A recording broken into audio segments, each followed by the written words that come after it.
How do we break free from a life of abuse?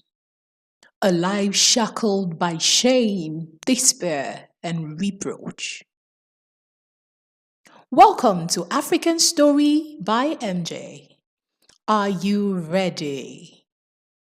Sit tight and enjoy.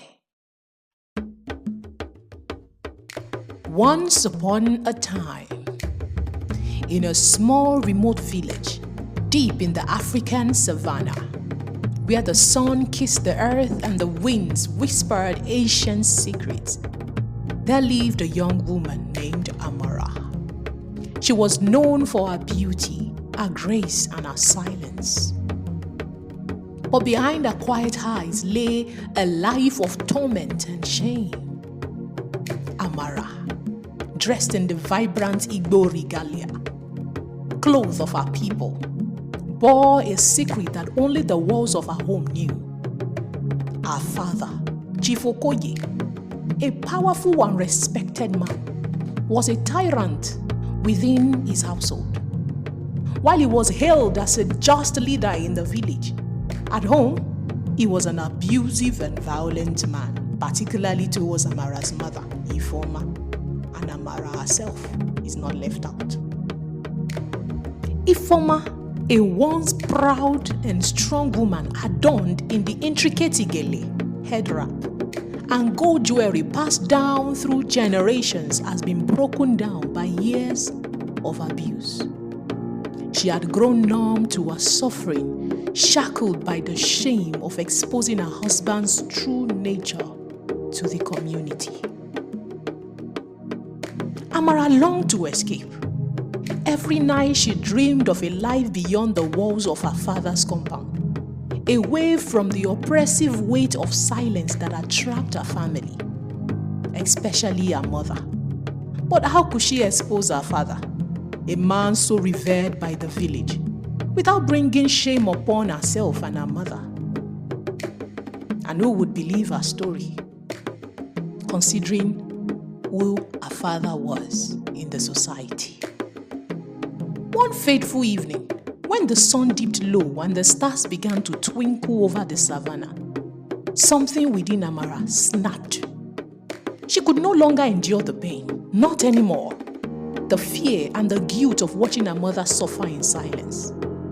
It was on this night that Amara made a decision that would change the course of her life forever. She wanted to speak up. She wanted to say something. In the village square, during the New Yam festival, where villagers danced in traditional Igbo robes and beaded necklaces, Amara stood before the crowd. She was trembling, but her resolve was unshakable. She revealed the truth, that the man they called a chief, her father, was a monster behind closed doors. The village gasped, their shock palpable in the air.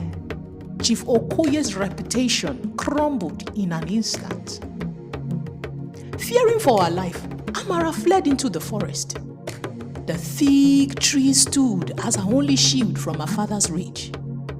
There, in the heart of the wilderness, she found refuge with a mysterious old woman known only as Mama Udu, a healer and sage who lived alone in a hut made of clay and thatched leaves. Mama Udu was said to be a keeper of ancient wisdom, with powers that went beyond mere healing. Amara's days with Mama Udu were filled with both physical and emotional healing. The elders taught her to shed the weight of shame and reclaim her strength. Amara learned that sometimes the fiercest battles were fought not with weapons, but with truth and resilience. It is fought with truth and resilience.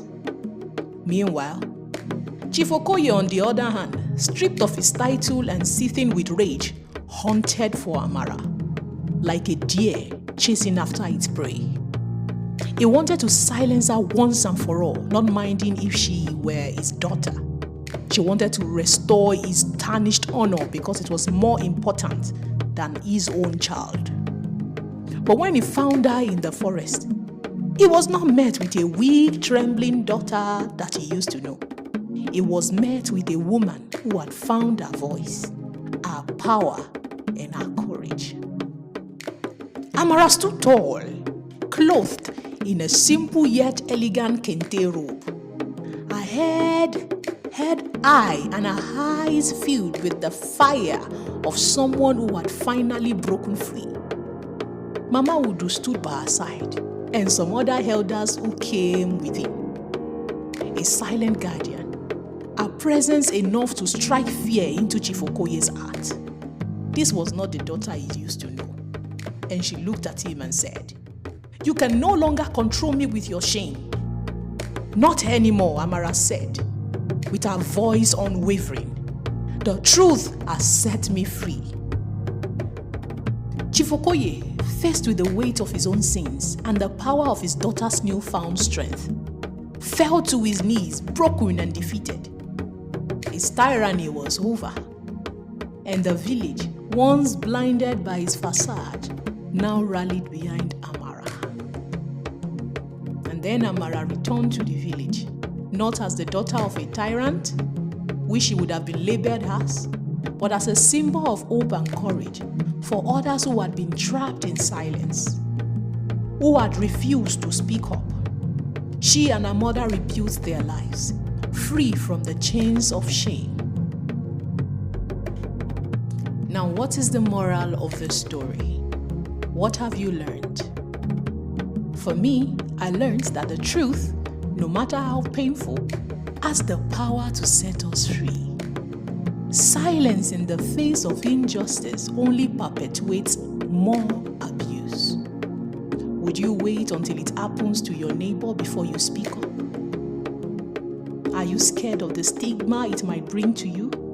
Now is the time to speak up, for truth alone is what sets you free. The more you keep quiet, the more you continue to suffer.